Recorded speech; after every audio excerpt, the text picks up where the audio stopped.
Welcome to Top 5 Solo Games. I'm J. Allen Riker, horror author and board game fanatic, and this is my review of People Power, Insurgency in the Philippines, 1981 to 1986. It's by GMT Games, and it is in their COIN system of games. So COIN stands for counterinsurgency. It's a system that started with Andean Abyss in 2012 and has proven to be so popular that it's gotten nearly yearly installments. The coin system has become popular enough that it has attracted the attention of even non-wargamers. And that's where I think that I can offer something. At first, I was wondering if I should even post a review of this game, stepping in, knowing very little. I think that where I can maybe offer something of value is as a person who only dabbles in wargames and who has never played a coin game before. Maybe I can help people decide if this would be for them, if they're interested, and if People Power is a good entry point. So there are many types of war games that take place all the way up from global strategy down to individual soldiers. The coin games happen at a higher level. You're not making tactical decisions on the battlefield. These games are about multiple factions, traditionally four, that are all performing a tug of war of control over a map, trying to come out on top. That tug of war is central to coin games. It's the knowledge that when you strike at this person, you'll give that person an advantage. But if you help this person, then they might do something to alleviate the stress that that person's causing on them, which is also beginning to encroach on you. Also, a very interesting part of this tug of war is that these factions are very asymmetrical, and so you might be winning according to your win parameters, and yet someone else might be winning even bigger. And so sometimes you might have to not do what's best for you, but what's worse for someone else. People Power is about the political strife in the Philippines from 1981 to 1986, though only the extended version of the game covers those years. There are two different versions of the game that you can play, depending on how long you want it to be. I chose People Power because it's a three-faction game. You have the government of Fernando Marcos with its troops and its police force. You have the NPA, inspired by the Marxist revolution in China. They fight an underground guerrilla war, making terror strikes and stirring up chaos until the people blame the current government enough to want to overthrow it.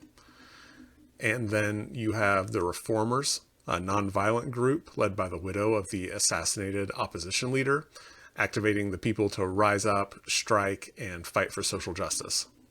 I chose People Power to be my first coin game because it is the second in the series that has three factions. I know that sounds complicated, a complicated reason.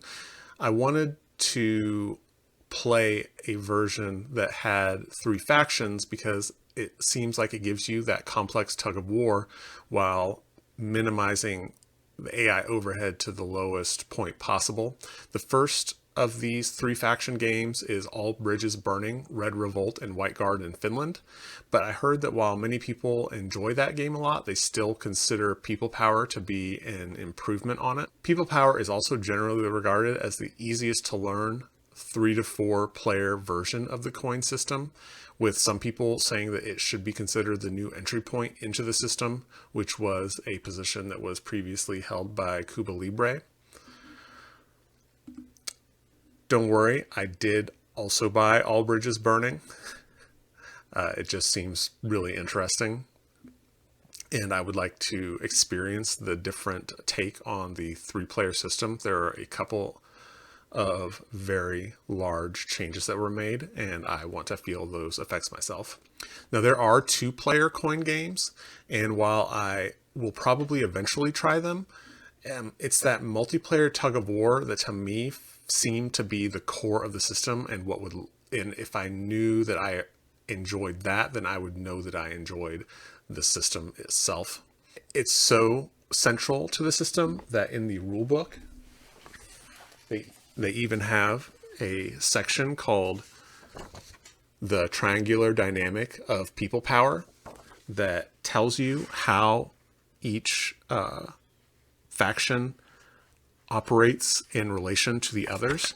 And it has this chart that shows each of the actions that you can take and how it affects, how it helps or hinders the other factions.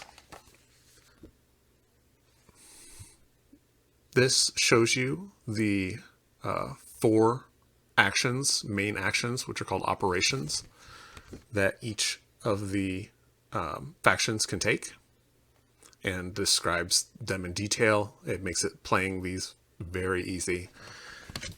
And yes, that's right. There are only 4 main actions per faction. They're called operations. And if you get the main spot, the prime action spot for the round, then you might get to do one of the special abilities listed over here. But if you're like me and you were intimidated by coin games, I want you to ask yourself, can you understand and choose between 4 actions? The answer is that yes, you definitely can. Against human opponents, people power, honestly, is simple to play. People power has a weight of 3.33 on BGG, which is not that high. It's very medium weight, but even that, I think, is more about the decisions that you're making within the space and all of the web of implications that every action that you take can have, rather than understanding how to do any given thing. It's a very easy game to play. And so right there, let me just tell you that if you are curious about it and the only thing that's holding you back is feeling intimidated, then you can feel confident in giving people power a try. You do have a lot to think about in any given turn. Each round, you will draw a card with an event on it, and it lists the 3 factions in the order that they're able to act. Like a worker placement game, once someone chooses an action, be it the event on the card or to perform an action while also performing a special ability, that opportunity is taken. But then once you do one of those 2 things, it means you don't get to act the next round. So instead, maybe you're going to do a limited operation, which is new to the series in this game, which allows you to do one of those 4 operations, but without a special ability and only in one area on the map. And if you do that, then you'll still be eligible to act next round. There's a lot of tactical depth just to deciding what you'll do based on the opportunities it will present you in the future. There's a lot of strategic decisions to make regarding how it will help or hinder the other AI, the other factions. There's just a very satisfying depth and a weight to the actions that you can take. Sometimes I will say that it can maybe be a little frustrating trying to figure out exactly how to accomplish what you want to do, but that comes with experience within the game. You don't want it to be really easy, like right off the bat, right? Like you want something you can sink your teeth into, and people power is definitely that. And yet it's not overwhelming, except maybe for running the AI. So the AI for the other factions in a coin game used to be according to my understanding, I haven't looked at them yet, but they used to be a long series of flowcharts. Now, what the GMT is doing is they are making decks of cards for each faction, each of which has mini flowcharts on them. I really love this. It's a little bit similar to what they do in Conflict of Heroes, Awakening the Bear, their solo AI module. It mixes things up with the randomness of card draws while still making sure that what your opponent does makes sense. because you are going to take the card and then you're going to run down it and find the conditions that are met. And in People Power, if those conditions aren't met at all, then you will flip to another card. So your opponents will always act in a sensical way, while it not feeling fully predetermined, and also without you having to run through giant flowcharts. And the system has been so well received that they're now retrofitting older titles with this, with expansions, such as for Fire in the Lake, which I also bought. People Power lists 2 hours as the playtime, and I believe this is probably true almost straight out of the gate. Probably on your second game, you would be able to get this if you're playing against human opponents. Against AI opponents, especially at first, you're going to be spending way more time going through the flowcharts to figure out what the other two factions are going to do than choosing your own actions. So let me show you what I'm talking about. You have this nice player aid, and there's right here effective events. So the first thing you're going to do is you're going to look at through this NP eligibility table. Then you'll check if something is effective or not to see whether or not they'll even start down that path. And then most of what you will choose based off of that card, it will tell you what sort of action you're going to take, and that will let you know to look here, and it will tell you which one of these paths to follow down to see what you're going, like where you're going to do the action, like what the prime spot is. It looks a bit overwhelming, but seeing if the action is valid and where they will do it, once you get a little bit of practice, honestly, it doesn't take that long. But even after you're comfortable with it, you are doing this for more factions than you control. So it's automatically going to take more time. You can play this multi-handed, and a lot of people do. Those people are, I think, almost entirely experienced wargamers who are very accustomed to playing their games, playing both sides. And a lot of people find a lot of enjoyment in this system doing that. Even in wargames, I am not a simulationist, if that's a word. I'm not into it just as a simulation. I'm not that interested in tweaking something from the historical battle and then playing out a what if scenario and kind of observing what happens. I want to feel like I'm winning, you know? And so for me, playing both sides, it's not that it's not an option, it's just that it's not what I'm trying to get out of the game. Big respect to people who are interested in these games and in the history of war games to the degree that they're happy playing that way, but that's just not me. So as I instead am compelled to play through using the AI system that's built in for the other factions, I found that sometimes things ground down to such a painfully slow halt that it made me think that the game wasn't for me, which, you know, I wasn't happy to consider that. But then I realized that there was a common thread between all of them. Every faction has a way to move troops around the board. So you can like recruit troops, but you can also move existing ones around. And the thing about those is you saw the list that you go through. It's honestly not that bad. But then when you do one of those movements, you use the move priorities checklist. No, this thing's a nightmare. Someone can argue with me about that. But in my experience, first seeing what was the eligible, then what's effective, then deciding where they will do the movement. And then with the move priorities, what you're doing is you're running through, and for each piece, you're deciding if you're going to keep that piece in its origin spot on the map. So you're deciding that you're going to move troops. You have to look at all the surrounding areas. Are you going to move the troops from any one of these surrounding areas? So you're looking at each piece and you're saying, select piece to keep in origin. And then you're saying, select pieces to go to destination. It's too much. I forget what I'm doing as I'm going through that.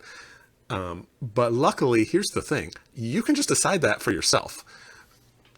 For me, honestly, even just having the cards tell me what the viable action that the AI is going to take that move, I can do the rest myself if I feel like it.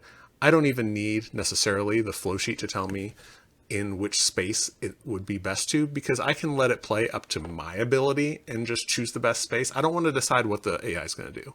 But a lot of times where it's going to happen, it just makes sense. Like, before you run through this little checklist flowchart what it's going to choose. For move priorities, the AI is just going to have to live with my decisions, because I'm not going through that. I'm not going through that spreadsheet.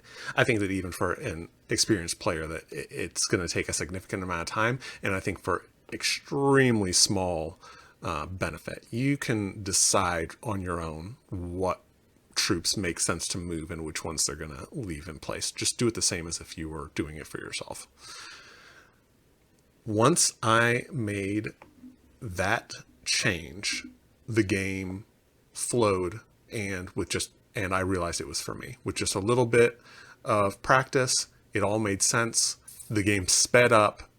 I could feel the movement of it, and it became a game for me. The games still do take a while. They're not the 2 hours that it would be if you are playing with a group of people who are familiar with the game and you're all just sitting around thinking about what would be best for yourself and moving them. You might notice that this review format is a little bit differently, because typically I like to have just some footage of the gameplay going on in the background, and I didn't this time because the games did last a long time. If I were to shoot it now, I feel like I could get it to a reasonable length, but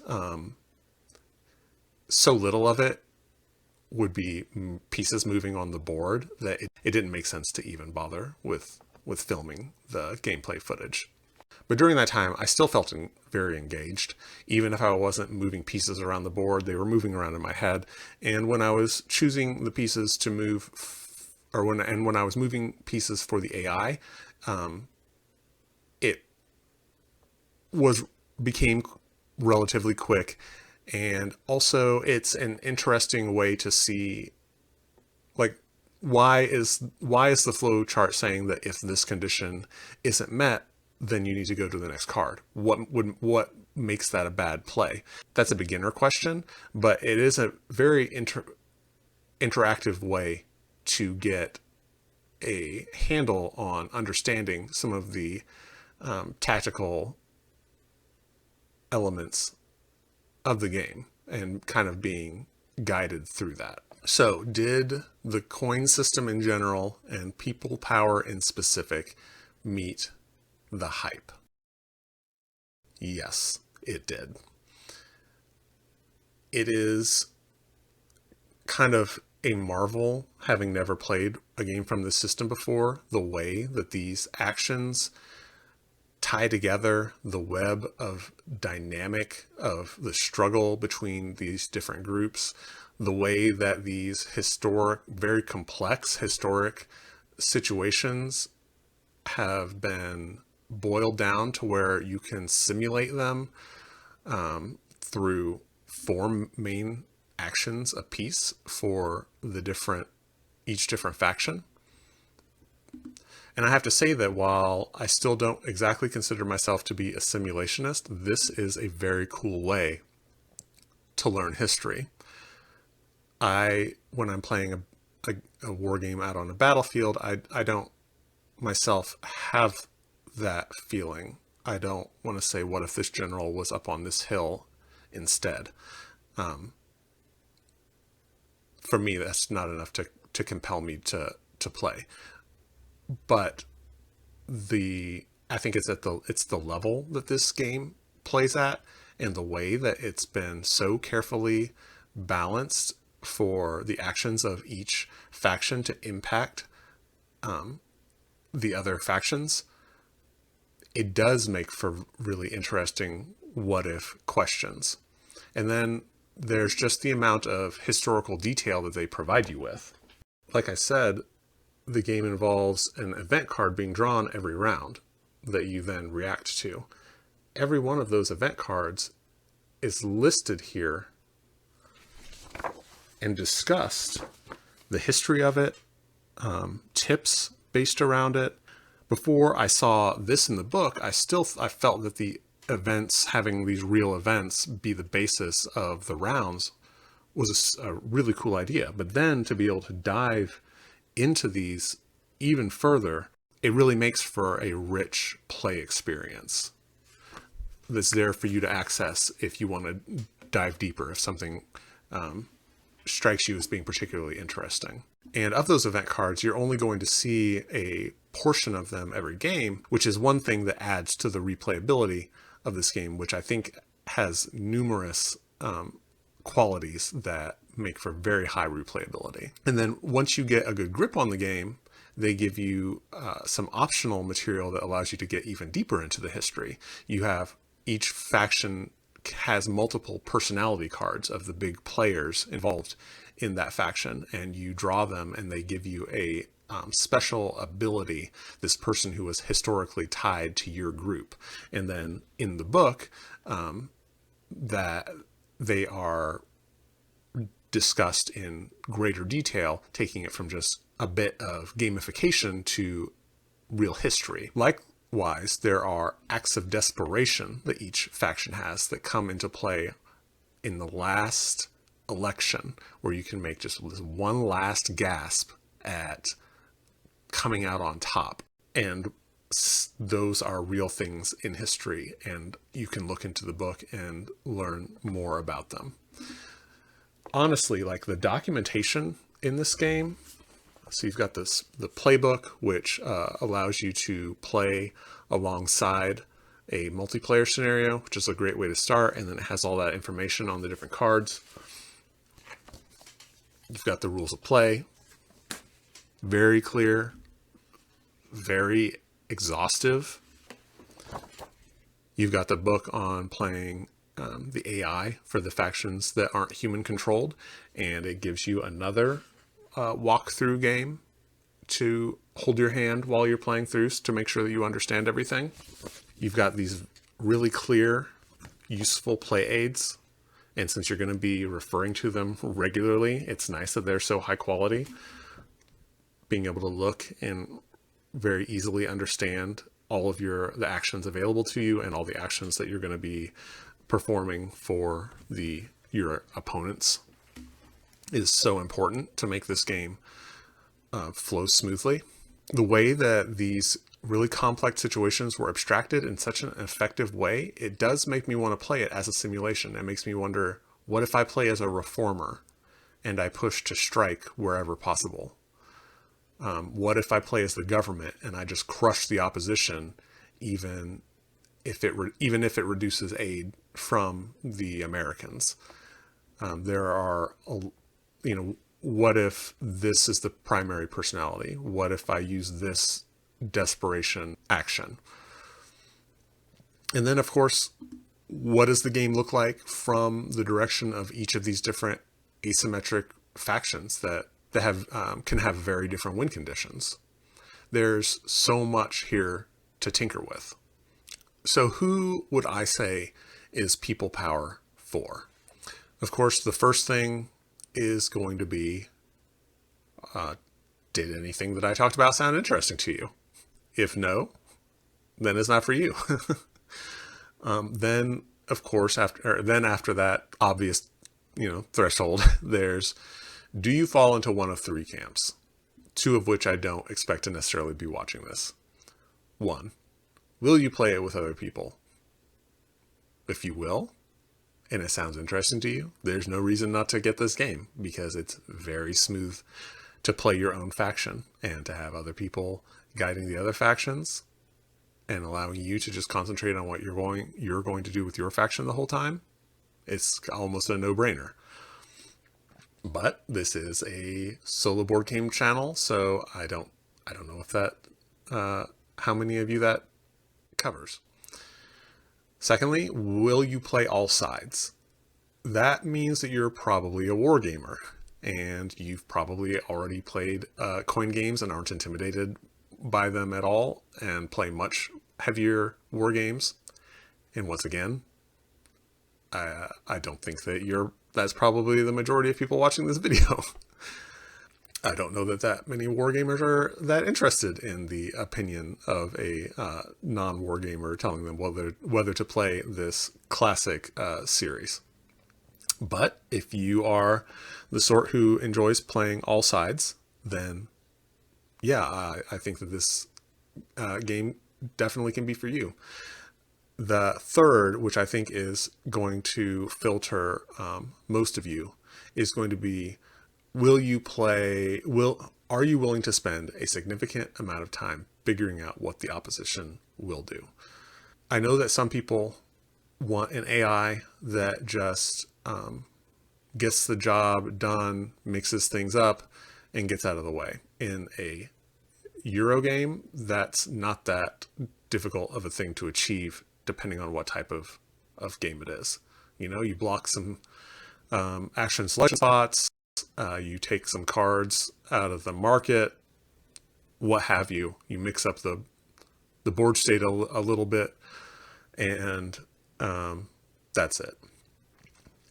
This is trying to actually mimic what human players would do in a game that's easy to play, but that has complex decisions to be made from the standpoint of what is the most advantageous thing to do at any given moment. That's not going to be a simple thing.